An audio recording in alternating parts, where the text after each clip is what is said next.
Hello, what's up guys? It's me again, Vanessa Peña, and welcome back to my YouTube channel!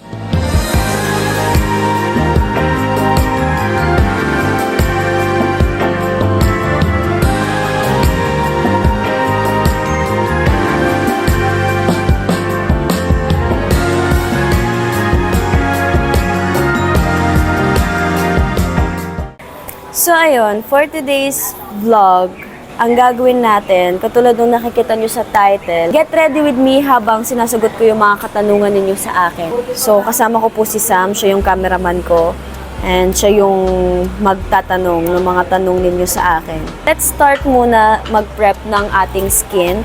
Sobrang init guys, kasi wala ako sa unit ko, nasa baba ako, nasa swimming pool ako, swimming pool ng condo, okay? So, bear with me guys, if medyo maingay. So, let's start. Magpe-prep muna ako ng skin. So, sa tingin ko, alam niyo na kung paano ako mag-get ready with me kasi nagpo-post naman ako lagi sa TikTok. But anyways, this is a 1, 2, 3 tutorial kung paano ko ginagawa yung makeup ko. But, ang makeup po na ito ay strawberry makeup. Again, kasi request to ng aking sarili na mag-strawberry makeup. So, let's do it, right? Magme-mist muna ako. Anyway, the first question. Nagkaroon kami ng argumento ng aking hinar na cameraman at speaker, whatsoever ko naman tawag doon. But yeah, ano nga po ulit ang tanong? Ito yung tanong ha. Who supports you? Ah, yeah. Who supports you before... Sorry, nagkakaproblema po tayo sa game. Handa ka na. Sino ang sumuporta sa'yo before mo pasukin ng showbiz? Ayoko naman kung ganyan lang. Well, obviously, yung mom ko, syempre, siya naman talaga yung kasama ko mula una hanggang ngayon. Second is yung supporters ko, Van Venus, syempre, diba? Tsaka yung pamilya ko, yung mga friends ko, sila yung unang sumuporta sa akin bago ko umenter ng showbiz. Then, nung umenter na ako ng showbiz, dumami na siya ng dumami. So, papasalamat po ako doon. Maraming salamat and hope na mas lalo pa siyang lumaki. Next question is, are you stan Beanie? Sino ang bias mo? Beanie? I mean, fan ako ng Beanie, pero hindi ako super duper fan. Sakto lang, okay lang, tama lang. And ang bias ko sa Beanie is Maloy, Mika, Gwen, Sheena. Lagay tayo ng sunscreen. Anyway, next! Do you watch anime? Hindi ako nanonood ng anime, hindi ako mahilig sa anime. Hindi ko siya bet. I mean, natry ko na siya once, pero hindi ko na siya natuloy kasi hindi ko siya bet. Hindi ko gusto. The next question is, funny or witty? Ano? Funny or witty? Gusto ko funny. Gusto ko yung pinapatawa ko palagi. Gusto ko happy lang kami lagi. Maglalagay ako ng corrector kasi sobrang, hindi naman super, pero okay, next question. Like, favorite song na kantahin or like, pakinggan lang? Buwan by Juan Carlos. Kichi Nadal, yung medley niya. Yung mix yung song niya. Tadhana. Espresso by Sabrina Carpenter. Favorite kong pakinggan is yung lumang kanta na pinapatugtog tuwing 1 PM sa radyo. Tukso. Tukso, layuan mo ako. Magpa-foundation tayo guys. Konting amount lang because ayoko ng super dami. By the way guys, share ko lang. Pero excited na ako sa GMA Gala. Kayo ba? Actually, hindi ko alam kung mapopost ko ba to before mag-GMA Gala or like after ng GMA Gala. So, let's see. So, magko-concealer na tayo guys. And this will be like konting amount lang ng concealer. Next question. Next question is, artist sa GMA na gusto mong makatrabaho? Kaylin Alcantara, Heart Evangelista, Marian Rivera, yun lang. Yeah. And if ever na magkakaroon ng movie si Miss Vilma Santos. Next question. Paano ka nag-start sa showbiz?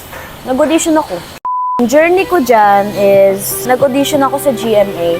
Actually, hindi ko talaga alam na may audition ng GMA. Ang pinuntahan ko muna is Wawawin, ang una kong pinuntahan.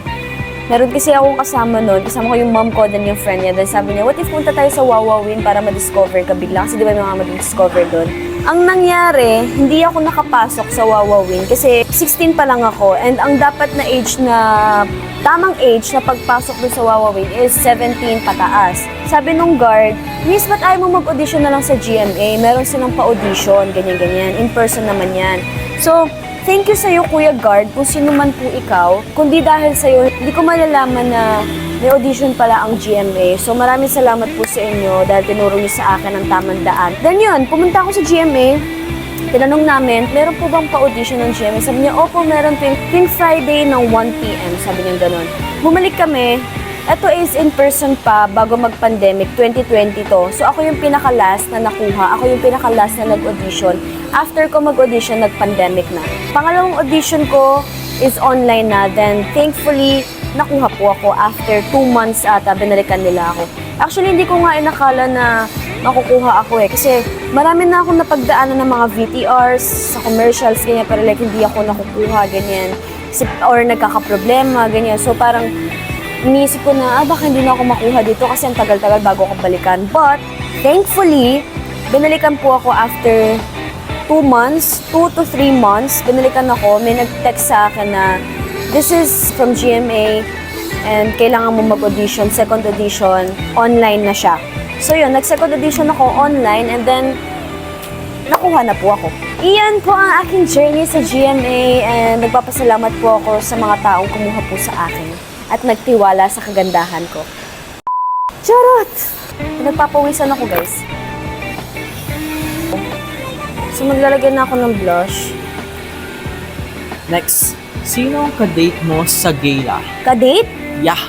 Me, myself, and I, guys. Like, stop it. I don't have any date na yan. No, wala akong kadate. Gusto kong i-date yung sarili ko because it's a special day and for me, okay siyang i-celebrate mag-isa.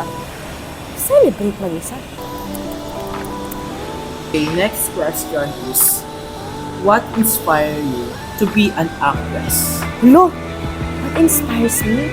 Oh my God, that's a great question talaga. I love the question na yan.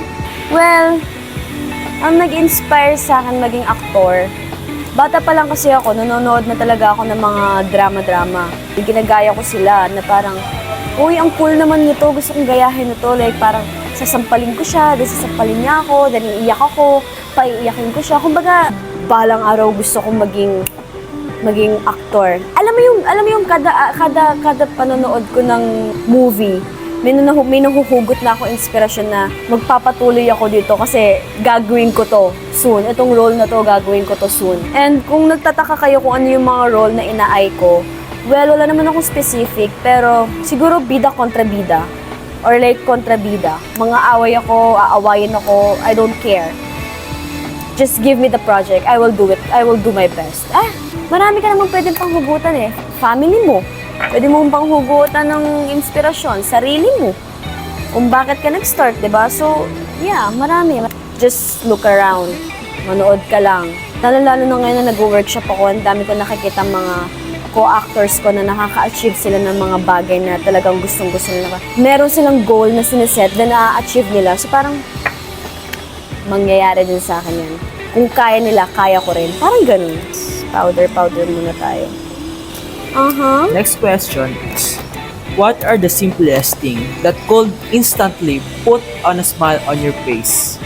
Wala lang, pagkain lang. Dogs. Sa FYP ko, maraming dumadaan ng mga golden retriever. So wala lang, pag nakikita ko lang sila na nahahappy na ako. Pag kumakain ako. So pag nasa-satisfy ako sa cravings ko, ganyan. Yun lang naman yung mga... Sir. Ang ingay naman. Mag-a-add lang ako ng onting blush kasi nababother ako sa blush ko. Parang ang onti eh, parang wala akong makita eh. Happy na ako. Pag maganda outfit ko, happy ako. Pag nakakabili ako ng maraming gamit sa bench, happy ako. Guys, wait lang, mag-eyeliner lang ako bago ako magsagot ng tanong. Who's your best friend sa Sparkada aside from Lauren? Aside from Lauren, lahat naman sila best friend ko. Hindi lang talaga kami nagkikita-kita, gawa nga ng busy kami sa buhay namin and talagang hindi na nagtutugma yung schedule namin para magkita-kita ulit. Lahat naman sila. Ay, last 2 question na ba? Magfa-freckles tayo, fake freckles, guys.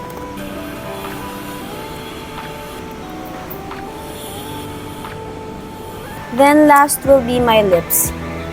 Last question. Greatest achievement? Well, syempre, part na yun yung yung naging artista ko, then yung nagawa ko yung mga roles na gusto ko. Kabilang na yan yung magpakailanman na first time ako maging bida sa magpakailanman. At yung role na yun talagang mabigat para sa akin. Kasi nga, isa siyang batang ina and hindi ko naman naranasan maging batang ina. So, malaking proseso and big challenge yun for me. Achievement ko yun kasi nagawa ko siya ng tama at nagustuhan siya ng teacher ko, which is si Miss Ana Fileo, at successful yung kinalabasan. Biggest achievement ko is syempre yung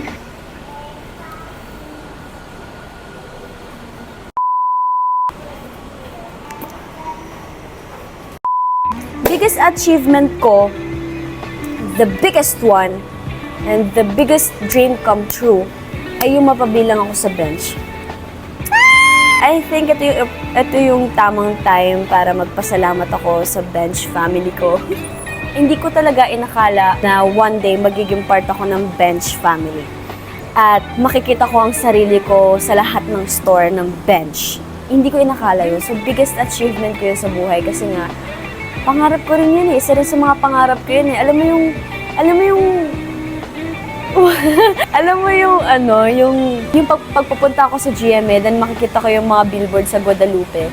Papasabi lang ako na one day makikita ko rin yung sarili ko dyan. Balang araw, ako na yung naandyan. Balang araw, maaabot ko yung pangarap na yun. Hindi ko alam kung paano, hindi ko alam kung kailan. This is it. Ito na yun, guys. I'm officially bench model. Maraming salamat po sa inyong pagtanggap sa akin at maraming salamat po sa tiwala ninyo sa akin na binigyan niyo ako ng opportunity na maging bench model, maging parte ng bench family.